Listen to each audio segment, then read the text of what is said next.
పుత్ర పవిత్రాత్మ నామమున ఆమేన్. చిన్న ప్రార్థన చేసుకుందాం. మమ్ము సదా కాచి కాపాడుతున్న మా తండ్రి, ఈ ఉదయకాల సమయంలో మేమందరం కూడా నీ వాక్యం ఆలకించడానికి సిద్ధపడుతూ ఉన్నాం. మరింతగా నీ వాక్యం ఆలకించి అర్థం చేసుకున్నట్టుకు మేము ప్రయత్నం చేస్తూ ఉన్నాం. ప్రభువా, ఆలకించబోతున్న వాక్యాన్ని ఆశీర్వదించండి.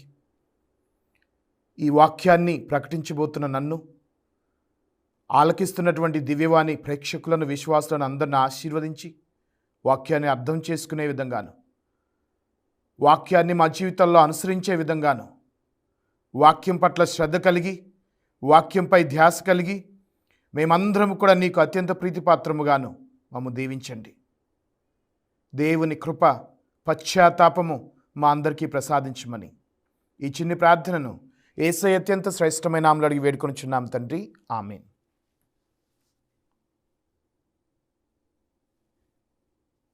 దివ్యవాణి టీవీ ద్వారా ఈ యొక్క వాక్యం ఆలకిస్తున్న మేమందరినీ ప్రేమపూర్వకంగా ఆహ్వానిస్తూ ఉన్నాం. ఈ రోజున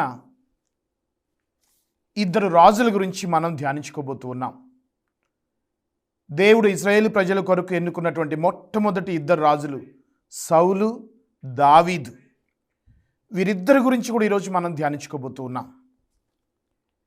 ప్రియులారా, దావీదు రాజు గురించి మనకు తెలుసు, కాస్తో కూస్తో వింటూ ఉంటాం తరచుగా. ఈరోజు సౌలు రాజు గురించి కూడా పూర్తిగా ధ్యానించుకుందాం. ఈ ఇరువురు రాజులని ఎన్నుకున్నవాడు దేవుడు. ఈ ఇరువురు రాజులని అభిషేకించిన వాడు సమూయేలు ప్రవక్త. ఈ ఇరువురు రాజులు దావీదు, సౌలు లేదా సౌలు, దావీదు, వీరిరువురు వారి మొదటి యుద్ధాన్ని ఫిలిష్తీయుల మీదే చేశారు. ఆ విధంగా ఈ ఇద్దరు రాజులకి చాలా సారూప్యతలు ఉన్నాయి, చాలా పోలికలు ఉన్నాయి. ప్రియులారా, మనందరికీ తెలుసు దావీదు గొర్రెలు కాసేవాడు. మనం సౌలు గురించి కూడా తెలుసుకుందాం. సౌలు గాడిదలు కాసేవాడు. సౌలు వాళ్ళ తండ్రి గారి పేరు కీషు. దావీదు వాళ్ళ తండ్రి గారి పేరు ఈషాయి. మరి సమూయేలు మొదటి గ్రంథంలో ఇవన్నీ కూడా మనం ధ్యానిస్తూ ఉంటాం. మరి తప్పిపోయిన గాడిదలు ఎతుకుతూ ఉన్నటువంటి సౌలుని దేవుడు మరి సమూయేలు ద్వారా అభిషేకించి రాజుగా ఎన్నుకుంటాడు. పొలంలో గొర్రెలు కాసుకుంటున్నటువంటి దావీదుని మరి సమూయేలు ద్వారా దేవుడు ఎన్నుకొని అభిషేకించాడు. ఈ విధంగా ఇరువురిని ఎన్నుకున్నవాడు దేవుడు. ఇరువురు కూడా, ఒకళ్ళు సౌలు గాడిదలు కాస్తే దావీదు గొర్రెలు కాసేవాడు. సౌలు తండ్రి కీషు అయితే దావీదు తండ్రి ఈషాయి. మరి ఈ ఇరువురు ఏం చేసి మరి దేవుని కృపను పొందుకున్నారు, ఏం చేసి దేవుని కృపను పోగొట్టుకున్నారు, ఈరోజు వాక్యం ద్వారా ఆలకిద్దాం. ప్రియులారా, ఇశ్రాయేలు ప్రజలకి మొట్టమొదటి రాజు సౌలు తన మొదటి యుద్ధాన్ని ఫిలిష్తీయుల మీద చేశాడు. ఫిలిష్తీయులు అంటే దేవుని వ్యతిరేకులు. ఫిలిష్తీయులు మరి యెహోవా దేవునికి, ఇశ్రాయేలు ప్రజలకి ఒక విధంగా శత్రువు లాంటి వాళ్ళు. సమూయేలు మొదటి గ్రంథములో మనము 13వ అధ్యాయంలో, తాను 12వ అధ్యాయము ఆ ప్రాంతంలో 12వ అధ్యాయంలో పూర్తిగా రాజుగా అభిషేకించబడ్డాడు. మరి రాజుగా అభిషేకించబడినటువంటి సౌలు 1 సంవత్సర కాలం తీసుకొని అంతా కూడా సెట్ చేసుకున్నాడు తన రాజ్యాన్ని, తన సైన్యాన్ని. మరి దేవుని పిలుపు మేరకు తన మొదటి యుద్ధాన్ని ఫిలిష్తీయుల మీద చేస్తూ ఉన్నాడు. మరి ఆ ఫిలిష్తీయుల మీద తన మొదటి యుద్ధం జరిగిన విధానాన్ని మనం ధ్యానించుకుందాం. ప్రియులారా, 13వ అధ్యాయంలో మనం చూస్తాం. 13వ అధ్యాయము 1-2 వచనాల్లో సౌలు ఇశ్రాయేలు నుండి 3000 మంది వీరులను ఎన్నుకొనెను. తన మొదటి యుద్ధానికి సౌలు తాను ఏర్పాటు చేసుకున్న సైన్యం 3000 అంట. ఆ 3000 మందిలో 2000 మందికి సౌలు నాయకుడిగా ఉన్నాడు. ఇంకో 1000 మందికి సౌలు కుమారుడైన యోనాతను నాయకుడిగా ఉన్నాడు. 3000 మంది సైన్యంతో ఒక 2000 మందిని సౌలు చూసుకుంటుంటే ఇంకో 1000 మందిని తన కుమారుడైన యోనాతాను చూసుకున్నాడు. యుద్ధానికి బయలుదేరారు ఫిలిష్తీయుల మీద. అయితే మనం 5వ వచనంలో చూస్తున్నాం, ఫిలిష్తీయులు కూడా యుద్ధమునకు సన్నద్ధులైరి. ఇజ్రాయేలు కాదు, ఇజ్రాయేల్ ప్రజలే కాదు, సౌలు రాజే కాదు, ఫిలిష్తీయులు కూడా యుద్ధానికి సన్నద్ధమయ్యారంట. మనం చదువుతాము, వారికి 30,000 రథములు, 30,000 మంది సైన్యము, ఇంకను మరి కాలిబంటులు వాళ్ళు వీళ్ళు ఉన్నారంటండి. ఫిలిష్తీయులు కూడా యుద్ధానికి సిద్ధపడ్డారు. వాళ్ళంట 30,000 మంది అంట. ఇశ్రాయేలీలు సౌలు నాయకత్వంలో 3,000 మంది సైన్యం అయితే శత్రురాజ్యమైనటువంటి ఫిలిష్తీయులంట 30,000 మంది. ఇక్కడ మనం గమనించాలి, అవతల సైన్యం బలంగా ఉందని, శత్రు సైన్యం 30,000 మంది బలమైన ఎక్కువ మంది సైన్యం ఉన్నారని సౌలు రాజు జంకుతున్నాడు, దడుస్తున్నాడు, భయపడుతున్నాడు. అమ్మో, మేమా 3,000 మంది లేము, శత్రురాజులు ఫిలిష్తీయులు 30,000 మంది ఉన్నారు. మనం చదువుతాం 13, 14 అధ్యాయాల్లో వాళ్ళ మీద మనం విజయం సాధించగలమా? అక్కడికి కొన్ని చేయరాని తప్పులు చేస్తున్నాడు. దేవుని ఆశ్రయించకుండా మేము 3,000 మందితో 30,000 మంది ఫిలిష్తీయుల మీదకి యుద్ధానికి వెళ్ళమంటారా ప్రభు అని దేవుని అడగకుండా తొందరపడి సమూయేలు అర్పించవలసినటువంటి బలిని ఇదిగో సౌలే తొందరలో తనే ఆ బలి అర్పిస్తాడు. సమూయేలు చాలా కోపడతాడు, ఎంత పని చేశావు, ఎంత తప్పుడు పని చేశావని. ఈ విధంగా ఒకటేమో యుద్ధానికి జంకుతున్నాడు, రెండవది దేవుని ఆశ్రయించకుండా సమూయేలు ప్రవక్త చేయవలసినటువంటి బలిని ఈయన గారే చేస్తున్నారు. మరి నా పక్షాన దేవుడు ఉన్నాడు అన్న ధైర్యం లేదు, నన్ను దేవుడు ఎన్నుకున్నాడు అన్న భరోసా లేదు. అవతల ఎక్కువ సైన్యాన్ని చూసి, బలమైనటువంటి శత్రు వర్గాన్ని చూసి భయపడుతూ వెనకడుగు వేస్తూ ఉన్నాడండి. అక్కడికి దేవుడు కొన్ని గుర్తులు చూపిస్తూ ఉన్నాడు. మనం చూస్తే 14వ అధ్యాయము 6వ వచనములో సౌలు కుమారుడైన యోనాతాను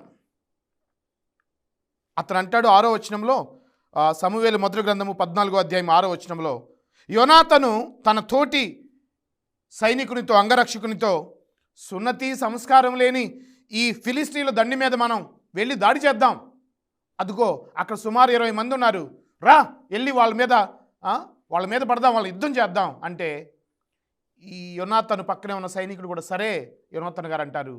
యోనాతాను తన తోటి సైనికుని తీసుకుని వెళ్ళి ఒక్క దెబ్బకంట 20 మందిని చంపేశారు. మనం చూస్తాం వాక్యంలో, సమూయేలు మొదటి గ్రంథం 14వ అధ్యాయము 14వ వచనంలో, యోనాతాను అతని అనుచరులు ఇద్దరూ కొట్టిన మొదటి దెబ్బకే 20 మంది ఫిలిష్తీయులు నేల కూలిరంట.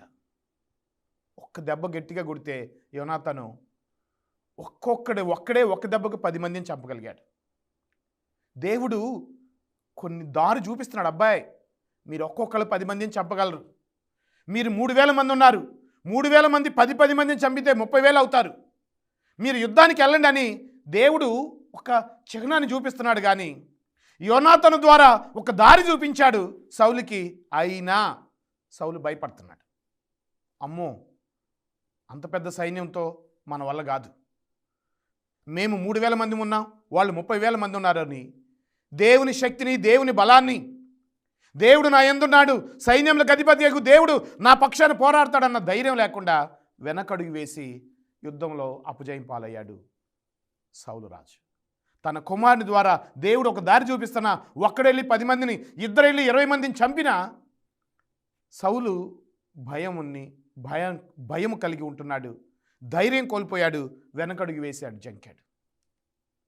ఇది సౌలు పరిస్థితి. అయితే దావీదు పరిస్థితి ఎంత చక్కగా ఉందో మనం సమూయేలు మొదటి గ్రంథములో 16, 17 అధ్యాయాల్లో మనం చదువుతాం. గొర్రెలు కాసుకుంటున్న దావీదుని దేవుడు ఎన్నుకున్నాడు. వెంటనే దావీదు తండ్రి ఈషాయి, అయ్యా మీ అన్నయ్యలు ఫిలిష్తీయులతో యుద్ధ సన్నాహాల్లో ఉన్నారు, వాళ్ళు వారం రోజుల నుంచి అక్కడే ఉంటున్నారు. ఇదిగో ఈ అన్నము, ఈ తినుబండారాలు మీ అన్నయ్యలకి ఇచ్చిరాయా అని ఈషాయి మరి దావీదుని, చిన్న కుమారుడైన దావీదుని అన్నల దగ్గరికి క్యారేజీలు ఇచ్చి పంపించాడండి.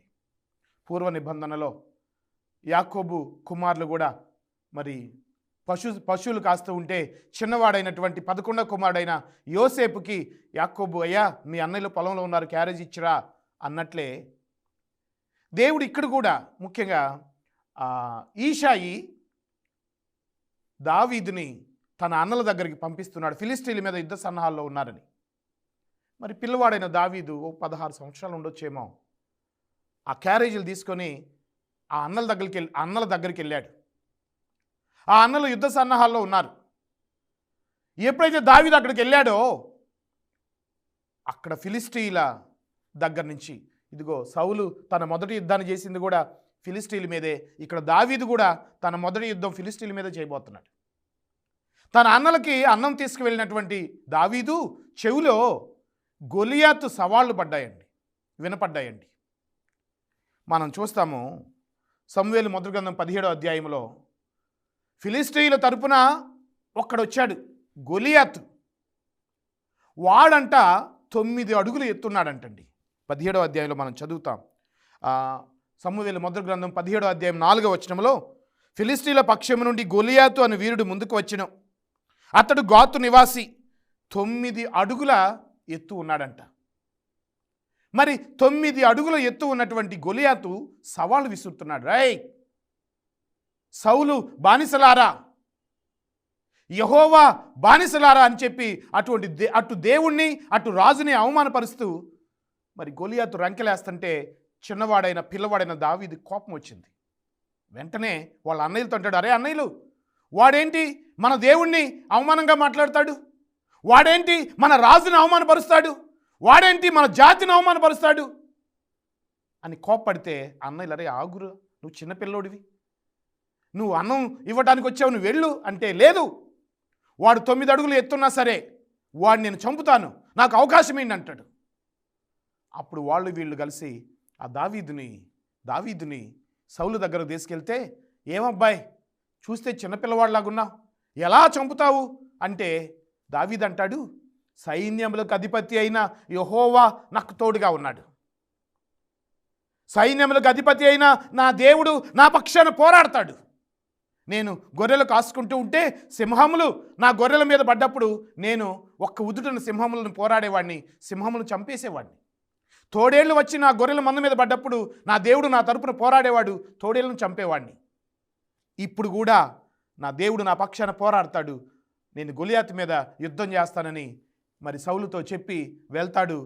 5 ఒడిసెల రాళ్లను తీసుకుంటాడు, ఒక్క రాయితోనే ఒడిసెల మీద కొట్టి ఒక్క దెబ్బకే గొలియాతును చంపుతాడు. భయంకరమైనటువంటి రూపం, అరివీర భయంకరుడైన ఆ గొలియాతుని ఒక్క దెబ్బతో కొట్టాడు. భయపడలేదండి దావీదు, నా దేవుడు నా పక్షాన ఉన్నాడు. మరి సౌలేమో ఫిలిష్తీయులను చూసి 30,000 మంది ఉన్నారని భయపడి వెనకంజు వేస్తే, దావీదేమో భయంకరుడైన గొలియాతును చూసి కూడా భయపడకుండా నా దేవుడు నా పక్షాన పోరాడతాడని చెప్పి ధైర్యంగా వెళ్ళి మరి శత్రువుని సంహరించాడు. ప్రియులారా, ఈ సౌలు దావీదుల ఈ మొదటి యుద్ధ రంగంలో మనం నేర్చుకోవాల్సింది, సమస్య ఎంత పెద్దదైనా సరే, శత్రువు ఎంత గొప్పవాడైనా సరే, నా దేవుడు నా పక్షాన పోరాడతాడని ధైర్యంగా సమస్యను ఎదుర్కోవాలి. యోబు గ్రంథము 7వ అధ్యాయం 1వ వచనంలో అంటాడు యోబు, మానవ జీవితము యుద్ధరంగమున నిర్బంధముగా పోరాడ వంటిది. పోరాడాలి మనం. సముద్రంలో అలా వస్తుంది, పోటు వెళ్తుంది, ఆటుపోటు. సముద్రంలో ఆటుపోట్లు ఉన్నట్లే మానవ జీవితంలో కూడా ఆటుపోట్లు ఉంటాయి, సమస్యలు ఉంటాయి, ఆర్థిక సమస్యలు ఉంటాయి, అప్పు బాధలు ఉంటాయి, కుటుంబ సమస్యలు ఉంటాయి, అనారోగ్య సమస్యలు ఉంటాయి, బిడ్డల సమస్యలు ఉంటాయి. సమస్యలు చూసి భయపడబాకండి, నా ప్రభువు నా యందున్నాడు, సైన్యములకు అధిపతి అయినటువంటి నా దేవుడు నాకు తోడుగా ఉన్నాడు, నేను ఎదుర్కొంటున్న సమస్యల కంటే నా దేవుడు శక్తి కలిగిన దేవుడని సమస్య మీద ధైర్యంగా పోరాడాలి, శోధన మీద ధైర్యంగా పోరాడాలి. మరి సౌలు నుంచి దావీదు నుంచి మనం నేర్చుకుందాం. సౌలు సమస్యను చూసి భయపడితే దావీదు ఎంత పెద్ద సమస్య అయినా సరే ధైర్యంగా ఎదుర్కొన్నాడు, విజయం పొందుకున్నాడు. మనం కూడా అంతే, సమస్యల మీద ధైర్యంగా పోరాడదాం, పిరికివానిగా వద్దు, క్రైస్తవుడు అన్నవాడు సింహంలాగా నిలబడాలి కానీ పిరికివాడుగా నిలబడొద్దండి. సమస్యల మీద పోరాడదాం. నా దేవుడు నా పక్షాన ఉన్నాడని ధైర్యంగా ఎదురొడ్డి నిలబడదాం. చిన్న విరామం తీసుకుని మరలా వాక్యంలోనికి వద్దాం.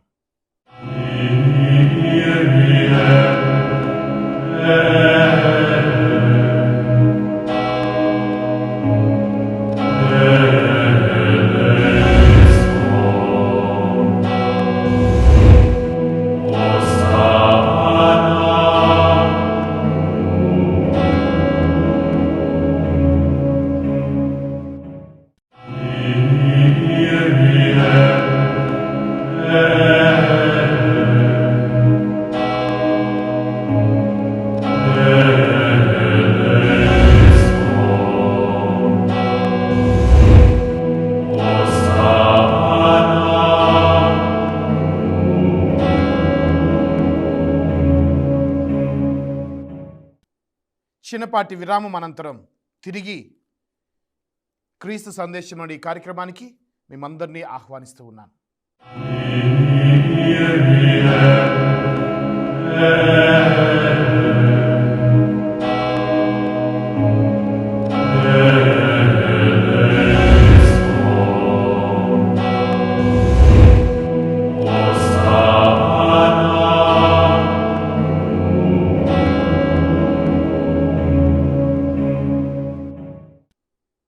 ప్రియులారా, మొదటి ఇద్దరు రాజుల గురించి, సౌలు దావీదుల గురించి మనం ధ్యానం చేసుకుంటూ ఉన్నాం. మొదటి యుద్ధము ఇద్దరు కూడా సౌలు దావీదు ఫిలిస్టీల మీదే చేశారు. పెద్ద సైన్యాన్ని చూసి సౌలు భయపడ్డాడు. పెద్ద ఆకారాన్ని చూసి దావీదు భయపడలా, ధైర్యంగా ఎదురు నిలబడ్డాడు, గెలిచాడు. మనం కూడా సమస్యలు చూసి భయపడద్దు, ధైర్యంగా ఎదుర్కొందామని ఈ మొదటి యుద్ధం చూసి నేర్చుకుందాం. రెండవదిగా, సౌలు మొదటి యుద్ధంలో జంకాడు. అసలు యుద్ధం చేయకుండానే వెనుదిరిగాడు. దేవుడు సౌలుకి మరొక అవకాశాన్ని ఇచ్చాడండి. వెంటనే మనం చూస్తాం, సమూయేలు మొదటి గ్రంథము 15వ అధ్యాయంలో అమలేకీల మీద యుద్ధం చేయమని మరి తండ్రి అయిన యెహోవా దేవుడు సౌలు రాజుకి చెప్తూ ఉన్నాడు. సౌలు మనం చూస్తాం 15వ అధ్యాయంలో, నేను ఆ దేవుని తరపున సమూయేలు వచ్చి మాట్లాడుతున్నాడు. నేను యావే పంపగా వచ్చి ప్రజ అయిన ఇశ్రాయేలీలకు నేను రాజుగా అభిషేకించిదిని. ఇప్పుడు ప్రజలు ప్రభు పలుకులు ఆలింపము. సమూయేలు అంటున్నాడు దేవుడి మాటగా, సైన్యములకు అధిపతి అయిన ప్రభు ఇట్లు సెలవిచ్చుచున్నాడు, ఇశ్రాయేలీలు ఐగుప్తు నుండి వెళ్ళి వచ్చినప్పుడు అమలేకీయులు త్రోవలో ఇశ్రాయేల్ ప్రజలు ఎంతగానో బాధించారు. ముఖ్యంగా ఎర్ర సముద్రం దాటగానే ఈ అమలేకీయులు పొద్దుగూకులు వచ్చి అడ్డుపడుతుంటారండి. అక్కడికి దేవుడు మాట్లాడతాడు మోషే ద్వారా, అయ్యా మేము మీతో యుద్ధం చేయం, మా దోవన మేము వెళ్ళిపోతాం, మమ్మల్ని పోనీనంటే ఈ అమలేకీయులు ఒకటే నస పొద్దుగూకులు అడ్డుపడేవాళ్ళు. చాలా కోపం వచ్చింది దేవునికి. సరే అయిపోయిందిలే అని ఇంకో దేశం వెళ్ళేసరికి మళ్ళీ అక్కడికి వచ్చి అమలేకీయులు అడ్డుపడేవాళ్ళు, ప్రతి దానికి అడ్డుపడేవాళ్ళు ఇశ్రాయేల్ ప్రజలకి. దేవుడు వాళ్ళతో చెప్పాడు, మీ పేర్లు జీవగ్రంథంలో రాసుకుంటాను. అందుకే రాజుని ఎన్నుకున్న తర్వాత మొదట ఫిలిస్తీన్ల మీదకు యుద్ధానికి పొమ్మంటే మరి జడిసి మెలకు నుండిపోయాడు సౌలు. ఈసారి మొదటిసారి 3000 సైన్యమే ఉంది. ఈసారి పెద్ద సైన్యాన్ని తయారు చేసుకుని అమలేకీయుల మీదకి యుద్ధానికి వెళ్ళమన్నాడు. ప్రియులారా, సౌలు తన జీవితంలో దాదాపుగా చేసింది 2 యుద్ధాలండి. మొదటిది ఫిలిస్తీన్ల మీద చేస్తే, రెండవది అమలేకీయుల మీదకి చేశాడు. మొదటి యుద్ధం 3000 మందితో వెళ్తే మరి దడిసి వెనకడికి వేశాడు. అందుకే రెండో యుద్ధానికి ఇదిగో 2 లక్షల మంది కాలిబంటులు, 10,000 మంది యూదీయులు ఉండిరి. చాలామంది వీరులు. ఈసారి 2,10,000 మంది సైన్యంతో యుద్ధానికి సిద్ధమయ్యాడండి సౌలు. దేవుడు ఒక మాట చెప్పాడు, సౌలు, అమలేకీయులు శపింపబడినవారు, అందరినీ చంపేయి. వాక్యంలో ఉంది 15వ అధ్యాయంలో, కావున నీవు శీఘ్రమే పోయి అమలేకీయులను వధింపుము. 3వ వచనంలో మనం చూస్తున్నాం, వారి ఆస్తిపాస్తులను శాపము పాలు చేయుము, వానిలో ఒక్కని కూడా బ్రతకనీయవద్దు, స్త్రీలు పురుషులు నెత్తుడి కందులను చంటిబిడ్డలను ఎడ్లను గొర్రెలను ఒంటెలను గాడిదలను అన్నింటినీ చంపేయమన్నాడు. అన్నింటినీ చంపేమన్నాడు. ఎందుకంటే శపింపబడినటువంటి వారు వాళ్ళు. మరి సౌలు దేవుని మాట విన్నాడు. 2,10,000 మంది యుద్ధ సైనికులతో యుద్ధ రంగంలోకి వెళ్ళాడు. ఆవలీలుగా అమలేకీల మీద యుద్ధంలో విజయం సాధించాడు. ఈసారి బాగా రెడీ అయిపోయాడు. మంచి బందోబస్తుతో వెళ్ళాడు. మరి ఆవలీలుగా అమలేకీల మీద యుద్ధంలో విజయం సాధించాడు. అయితే చాలా ముఖ్యమైన విషయం, వాళ్ళ మీద యుద్ధం చేస్తున్నాడు. అయితే రాజు మనం చూస్తాము సమూయేలు మొదటి గ్రంథం 15వ అధ్యాయంలో ప్రియులారా, మరి 7వ వచనం, ముఖ్యంగా 8వ వచనంలో, వారి రాజైన ఆగాగు ప్రాణములతో చిక్కెను, అతనిని చంపడయ్యెను. ఏమండి, వాళ్ళ మీద యుద్ధంలో విజయం సాధించాలంటే మరి ముందు రాజును చంపితేనే యుద్ధంలో విజయం. కానీ దేవుడు అందరిని చంపేయమంటే సౌలు మొదట రాజును చంపల. తరువాత మనం చూస్తాము పశువులను, సంపదలను, ఇవి బాగున్నాయి పశువులు, మేలైనటువంటి జంతువులు, మేలైనటువంటి పశువులని వాటన్నిటిని కూడా నాశనం చేయమన్న వాటిని, శాపము పాలు చేసిన వాటిని సౌలు యుద్ధంలో గెలిచిన తర్వాత పశువులను, సంపదలు ఇంటికి తెచ్చుకున్నాడండి. దేవుడు ఏదైతే చేయొద్దన్నాడో, ఏదైతే శాపం పాలు చేశాడో దానిని ఆశపడి సౌలు ఇంటికి తెచ్చుకున్నాడు. దేవుడు చాలా బాధపడ్డాడండి. ప్రవక్త అయిన సమూయేలు దగ్గరికి వెళ్ళి, నేను అనవసరముగా ఈ సౌలుని రాజుగా అభిషేకించాను. మొదటిసారి యుద్ధం చేయమంటే దడిశాడు, రెండవసారి యుద్ధం చేసి అందరు నాశనం చేయమంటే యుద్ధం చేశాడు. కానీ శాపము పాలైన వాటిని ముట్టుకోవద్దంటే వాటిని తెచ్చుకున్నాడు, ఆశపడుతున్నాడు అని చాలా బాధపడతాడు. ప్రియులారా, జీవితంలో దేవుడు మన గురించి కూడా ఇలా బాధపడే సందర్భం జీవితంలో రాకూడదు. నేను వీళ్ళని ఇంతగా దీవించానే, నేను వీళ్ళని ఇంతగా ఆశీర్వదించానే, వీళ్ళేంటి ఈ పనులు చేస్తున్నారు అని మన గురించి కూడా దేవుడు బాధపడే రోజు రాకూడదు. ఒక ఉన్నతమైన స్థానాన్ని ఇచ్చాడు సౌలుకి దేవుడు, రాజుగా ఆశీర్వదించాడు.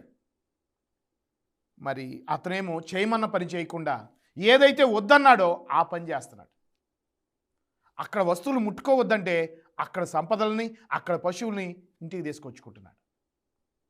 వెంటనే సమూయేలు ప్రవక్త వెళ్ళి, సౌలు ఏంటి నువ్వు చేసిన పని? దేవుడు వద్దని చెప్పాడు కదా, ఆ పశువులను ఎందుకు తెచ్చావంటే సౌలు అంటాడు, అయ్యా అన్నిటిని చంపేశానంటాడు. ముందు చూడండి, అబద్ధాలు, తప్పు చేసి కూడా అన్నిటిని చంపేశానని అంటాడు. కానీ సమూయేలు ప్రవక్త అంటాడు, ఎక్కడా? ఆ పశువుల అరుపులు నా చెవిలో వినపడతానే ఉన్నాయి, అయ్యో అక్కడ ఉన్నాయిగా పశువులు అని సమూయేలు ప్రవక్త గద్దిస్తే చూడండి, సౌలు అంటాడు, అయ్యా దేవునికి అర్పిద్దామని వాటిని తీసుకొచ్చాను. చూడండి, తప్పు చేసి దాన్ని దేవుడి మీదకి నెడుతున్నాడు. అయ్యా ప్రజలందరూ కూడా అవి మేలైనవి, మంచివని ప్రజలు చెప్పారు, అందుకనే తీసుకొచ్చారంటాడు. చూడండి, చేయవద్దన్న పని చేశాడు ఆనాడు. ఆదాము అవ్వలు కూడా అదే పని చేశారు. ఆ చెట్టు పండు తినొద్దు, ఏం ఆదాము ఎందుకు ఈ పని చేశావంటే, అయ్యా నేను కాదయ్యా, ఇదిగో ఈ అవ్వే నాకు తీసుకొచ్చి పండిచ్చిందని అవ్వ మీదకి నెట్టాడు ఆదాము. ఏ అవ్వ, ఎందుకు ఆ పండు తిన్నావు, తినొద్దన్న పండు తిన్నావంటే, అయ్యా నేను కాదయ్యా, ఆ పామే నాకు ఇచ్చింది అంటుంది. చూడండి, తప్పు చేసి ఆ తప్పును కప్పిపుచ్చుకునే ప్రయత్నం. ఇలానే సౌలు కూడా తప్పు చేసి ప్రజలు తీసుకురమ్మన్నారు, అందుకే తీసుకొచ్చాను, దేవునికి ఇవ్వమన్నారు, అందుకే. ఇది ఎలా ఉందంటే 10 ఆజ్ఞలో ఉంది దొంగలింపకము అని. మరి ఒకడు పోయి దొంగతనం చేసి మోసం చేసి, ఎందుకురా దొంగతనం చేశావు, ఎందుకురా మోసం చేశావంటే, దేవునికి ఇద్దామని చేశానయ్యా అన్నట్టుంది. ఇది నువ్వు దొంగతనం చేసి ఎందుకు చేశావంటే దేవునికి ఇద్దామని. తప్పండి. అందుకే వాక్యం అంటుంది 22వ వచనములో, మొదటి సమూయేలు గ్రంథం 15వ అధ్యాయము 22వ వచనంలో అంటుంది, బలుల వలన దేవుడు సంతృప్తి చెందడు. ఆ పశువులు ఎందుకు తీసుకొచ్చావు సౌలు అంటే, బలిద్దామని దేవునికి అంటాడు. అందుకే దేవుడు బలుల వలన సంతృప్తి చెందడు. తప్పు చేశాడు, కానీ ఆ తప్పుని కప్పిపుచ్చుకునే ప్రయత్నం చేస్తున్నాడు సౌలు. అదే మనం దావీదు జీవితంలో చూస్తే, దావీదు కూడా తప్పు చేశాడు. దావీదు వ్యభిచారం చేశాడు. ఏ రోజైతే నాతాను ప్రవక్త వచ్చి, దావీదు, నువ్వు తప్పు చేశావు, నువ్వు వ్యభిచారం చేశావు, ఎందుకు చేశావు ఈ తప్పు అనగానే వెంటనే దావీదు భయపడి, అయ్యా క్షమించండి అయ్యా, నేను తప్పు చేశానయ్యా అని సాష్టాంగపడి తన ఒంటి మీద ఉన్న రాజవస్త్రమును తీసి శోకవస్త్రమును ధరించి ఉపవాసం చేసి ప్రార్థన చేసి పశ్చాత్తాపడ్డాడు. 51వ కీర్తన రాసుకున్నాడు, తండ్రి నీకే వ్యతిరేకంగా నేను పాపం చేశాను, నన్ను శుద్ధి చేయమని తప్పును ఒప్పుకొని పశ్చాత్తాపడ్డాడు. సౌలు దావీదుకి ఇదేనండి తేడా. సౌలు తప్పు చేశాడు, దావీదు తప్పు చేశాడు. సౌలు తప్పు చేసి ఆ తప్పుని కప్పిపుచ్చుకోవడానికి ప్రజల కోసం అవి తీసుకొచ్చాను, దేవునికి అర్పిద్దామని ఆ పశువులను చంపలేదంటాడు. అదే దావీదైతే నేను తప్పు చేశాను, నా పాపములు మన్నించాయా, నన్ను శుద్ధి చేయాలని పశ్చాత్తాపడ్డవాడు దావీదు. 2 యుద్ధాలండి. మొదటిసారి యుద్ధం చేయమంటే అసలు యుద్ధమే చేయకుండా భయపడ్డాడు. అదే దావీదైతే ప్రభు నా పక్షాన ఉన్నాడని ధైర్యంగా వెళ్ళి యుద్ధంలో గెలిచాడు. 2వ యుద్ధంలో యుద్ధమైతే చేశాడు, గెలవనైతే గెలిచాడు, కానీ దేవుడు ముట్టుకోవద్దన్న వాటిని ముట్టుకున్నాడు. సంపదలకు ఆశపడ్డాడు, బంగారానికి ఆశపడ్డాడు, పశువులకు ఆశపడ్డాడు. చివరికి తన రాజరికాన్ని కూడా కోల్పోయాడు. కానీ దావీదు మాత్రము తను చేసిన తప్పును ఒప్పుకున్నాడు, తను తప్పు చేశానని బాధపడ్డాడు, ఏడ్చాడు. ఇద్దరు రాజులే, ఇద్దరూ తప్పు చేశారు. సౌలేమో కప్పిపుచ్చుకుంటున్నాడు, దావీదేమో చేసిన తప్పుని కప్పిపుచ్చుకోక ఒప్పుకుంటున్నాడు. పేతురు యూదా ఇద్దరూ శిష్యులే. పేతురేమో చేసిన తప్పుని ఒప్పుకున్నాడు, యూదానేమో చేసిన తప్పుని కప్పిపుచ్చుకొని నాశనమయ్యాడు. యేసు ప్రభు శిలువ మీద ఎడంవైపు వాడు కుడివైపు వాడు ఇద్దరు దొంగలే. ఎడంవైపు వాడేమో చేతైతే నన్ను రక్షించని రెచ్చగొట్టాడు, అదే కుడివైపు దొంగేమో యేసు నా తప్పులు మన్నించయ్యా, నీ చిత్తమైతే నన్ను నీ రాజ్యంలో చేర్చుకోయని చివరి అవకాశాన్ని సద్వినియోగపరుచుకొని పశ్చాత్తాపడి వేడుకున్నాడు, పరలోక రాజ్య ప్రాప్తి పొందుకున్నాడు. ఈరోజు మిమ్మల్ని అందరిని అడుగుతున్నాను, ద్వితీయోపదేశకాండం 30వ అధ్యాయము 15వ వచనం, మరణము జీవము మీ ముందున్నాయి, మేలు కీడు మీ ముందున్నాయి. పశ్చాత్తాపడి బతికిపోతారా? చేసిన తప్పు ఒప్పుకొని దేవుని కృపను పొందుకుంటారా? చేసిన తప్పును కప్పిపుచ్చుకొని నాశనం అవుతారా? సౌలు కప్పిపుచ్చుకొని నాశనం అయ్యాడు, దావీదు చేసిన తప్పును ఒప్పుకొని ఆశీర్వాదం పొందాడు. పేతురు చేసిన తప్పును ఒప్పుకొని ఆశీర్వాదం పొందుకున్నాడు, సంఘాన్ని స్థాపించి మొదటి పరిశుద్ధ పాపుగారుగా నియమితుడయ్యాడు. కానీ ఇస్కరియోతు యూదా చేసిన తప్పును ఒప్పుకోక నాశనం అయ్యాడు.